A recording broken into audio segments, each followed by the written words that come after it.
It's shocking that any Studio Ghibli film is under 50% for both critics and audience scores on Rotten Tomatoes. This week, let's say nice things about Tales from Earthsea. First and foremost, the animation is as crisp as ever from what you'd expect from a Studio Ghibli film. The movie's scenic and quiet moments are where it shines the most. There's a lot of world building just looking around at the scenes, even while Sparrowhawk and Aaron are just walking and talking. The voice actors also do an amazing job. My only complaint is the sound mixing drowns out some of Willem Dafoe's very soft spoken lines. While they aren't in this movie as much as the poster would have you believe, the dragons have a really interesting design. Aaron's journey from being a murderer and dealing with his inner conflict is also well done. Learning how to deal with his inner darkness and why trying to live knowing death is inevitable makes life that much more precious are solid universal themes.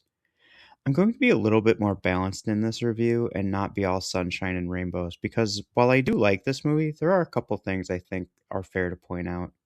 Sparrowhawk gets the Brom from Aragon treatment and is a bit excessive with exposition dumping. Most Studio Ghibli films tend to do a good job of giving exposition without having to use a ton of dialogue.